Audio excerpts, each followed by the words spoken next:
Today on diesel, we're going electric.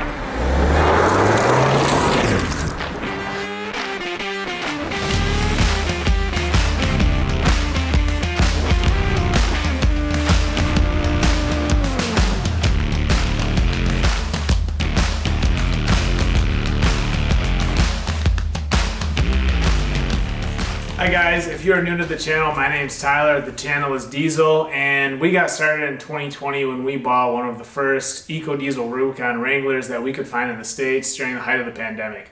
6 months or so after we bought our Jeep, they came out with the 4xe, and my wife and Lisa and I both kind of looked at each other and said, wow, you know, if they had had the 4xe out when we made our purchase, would we have waited for that, or would we have bought that instead of the EcoDiesel? So we had a good opportunity when we were in Arizona to rent a 4xe and see if it was something that we would actually like. And the results, you know, driving one actually kind of surprised me.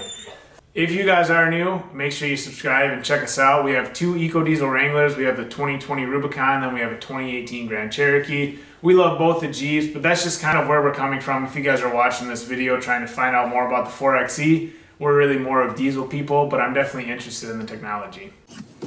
All right, let's get zapped. I think it's on. I think that's it. Okay.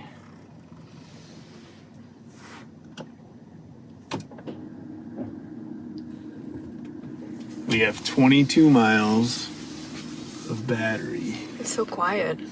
Let's see how far we can go. Couldn't even tell it was on. So before we dive into our experience with the 4xe, the first thing I want to do is kind of give a little bit of background on the 4xe and talk about the specs of the Jeep. So if you guys aren't familiar, it is a regular old Wrangler with the 2.0 liter turbocharged engine in it. It's actually the e-torque engine, and it has about 300 horsepower and 300 foot-pounds of torque peak, just a little bit less than that. It's got a 15.2 kilowatt hour battery, which gives it that, you know, kind of battery only mode that it has. It's also got a traction electric motor in the transmission, integrated in with the transmission, and that is good for 181 foot-pounds of torque and 131 horsepower. So if you're doing the math, you combine everything together, we have the most powerful Wrangler at the time of its launch until they brought out the 392 at 470 foot-pounds and 375 foot-pounds of torque. So it is a pretty formidable power plant. The thing's a beast. It's pretty awesome. That gives us a 25-mile battery-only range estimated. It's going to be different, you know, depending on what you're driving. Highway driving, cold, like it's winter here in Michigan. And then you're going to have your regular gas tank, you know, mileage, which will probably give you about 300 miles or so. We seem to see about 330, 340 mile range when we rented it. But all of this stuff makes up for a really heavy Jeep. It's 5,222 pound curb weight in the Rubicon trim. That is the heaviest Jeep that they make. So we'll dive into that a little bit later, but it is kind of a beast. But something has to give because we've got a lot of extra stuff going on there with the hybrid technology. So what were our impressions of the Jeep? Honestly, our first impression was it is absolutely awesome driving an electric Jeep. I'm not gonna lie, it feels pretty weird but awesome driving a battery operated Jeep. I'm kind of digging it. The coolest thing is like right now that you can just like hear the tires on the concrete, like uninterrupted sound.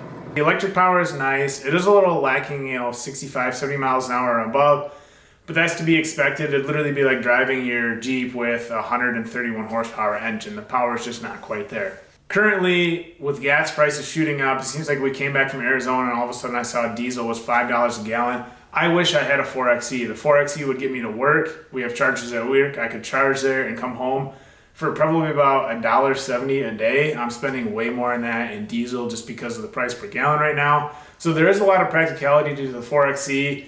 They've done a lot of good things, and there definitely is a place for vehicles like that. One of the other cool things about the Jeep is the power delivery, the torque delivery is extremely smooth. We have like really three motors. We have the e-torque, we have the gas motor, and we have the electric traction motor and the transmission.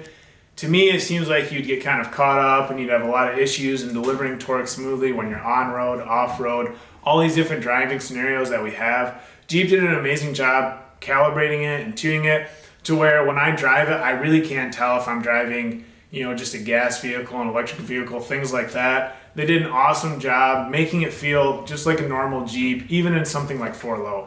Another really cool aspect of the Jeep is it is fast and it is powerful. Like I said, we've got that regular old 2-liter engine in there, plus about 130 horsepower electric motor. And I'm not kidding, I'll say it again, it was the most powerful Wrangler, more powerful than the diesel at the time of its launch until the 392 came out and squashed it. So the thing goes, when you launch it, you get that instant electric torque, and it feels like kind of nothing you've ever felt before if you're driving a gas engine or a diesel engine that's shifting through gears. It is really fun, and I do like that added functionality of the Jeep. Not only did we make it, a hybrid vehicle that you can plug in and get to work, with no gas, but they also took it and they added a Jeep spin on it, making it fun and definitely usable for the Jeep in Jeep situations. That is where my list stops with the things I love about the 4xe. Of course, it's a Rubicon. I love driving the Rubicon. I love driving the Jeeps, but the battery is just so small on this thing. 15.2 kilowatt hour battery with efficiencies of the different cycles and propulsion methods calculated into effect. That battery basically is going to give you about 1.5 gallons equivalent of gas. Let's be conservative and say it's 2 gallons of gas, 1.5 gallons of diesel. Imagine driving your Jeep with a 2-gallon fuel tank and it took you on average 4 hours to fill your fuel tank. I don't think you'd be very happy with that, and that wouldn't be acceptable. Yes, there's an argument for driving this thing around town where you can plug it in. That would work for me for my commute. That wouldn't work for my wife. I think the break-even point versus, savings from driving a 4xe versus cost of driving at long distances and not being able to charge it would be about 60 miles. That break-even point just isn't far enough for me to justify this 5,222 pound Wrangler. There's all this added complexity, there's this added weight, it's going to get worse fuel economy, and in my opinion, it's going to be worse for adventuring and doing Jeep things than the diesel or one of the similar powered gas vehicles would be, because we just don't quite get the range that we need out of that battery. We need a battery that's maybe 4 times the size to really take the full advantage of the extra electric stuff they put on the Jeep. For your reference, the diesel Wrangler is about 4,800 pounds. It's about 400 pounds less, 450 pounds less than the 4xe. And the gasoline, let's say the 3.6, is going to be a full 1,000 pounds less than the 4xe. So we really do have a lot of extra weight we're lugging around, and that's what makes it hard to compete with the efficiency of the other Jeeps once that battery is not charged. So as soon as your battery charge is done, all of that extra stuff about efficiency that you hear is completely out the window, and you're just lugging around an extra 1,000 pounds. Power to weight ratio really matters, guys, and this is the case in point. So that leaves us with the ultimate question. If we could go back in time, would we buy the 4xe or are we happy with our diesel? The answer is kind of complex, and right now what I want to say is both. As I've said multiple times in this video, today on March 10th or whatever it is, 2022, with gas prices where they're at, I wish I was driving an electric vehicle to work because I wouldn't pay attention to gas prices. However, a week ago when I was in Arizona driving the 4xe to Sedona and back, I wished I had the diesel. I get caught up in this. I think we all get caught up in this. And this is my final answer. When it comes to a Jeep, Jeeps to me are about freedom, off-roading, adventuring, fun. And while the 4xe captures the fun part of that, the diesel also is equally fun to me. I'm going to have a blast when we line them up and we see once and for all which Jeep's faster. Other than that, the 4xe doesn't net me anything in any of those categories. It has worse range. It costs me more to drive when I want to go on vacations. I can go down the list, right? I think what I actually want in my life is I want the EcoDiesel Wrangler and I want a full electric vehicle like a Tesla or a Bolt or something that I can drive to and from work and around town for errands and everything. That to me is the ultimate setup. The ultimate setup is not the 4xe Wrangler. A lot of people out there will say, doesn't matter, you get a $7,500 tax credit with the 4xe. Well, just before I filmed this video, originally I thought it was $60,000 to get into both Rubicons. Turns out it's about $53,500 to get into EcoDiesel Rubicon and $60,000 to get into a 4xe Rubicon. So right there, your $7,500 tax credit goes out the window, and don't think that Jeep and Stellantis don't know that. There's a reason why it's $7,500 more. So you don't net any savings. It's all about what your commute is, what you want the Jeep for, and what you're gonna do with it. However, I don't hate the Jeep. I had a blast in it. We had a blast in it. A Rubicon is still a Rubicon, and if you think this is something that'll work for you, by all means grab one. I mean, they're an awesome Jeep, good friends, Jim and Amanda. they have one. Jim drives it. It works sometimes, and it works out awesome for him because he really doesn't burn any gas.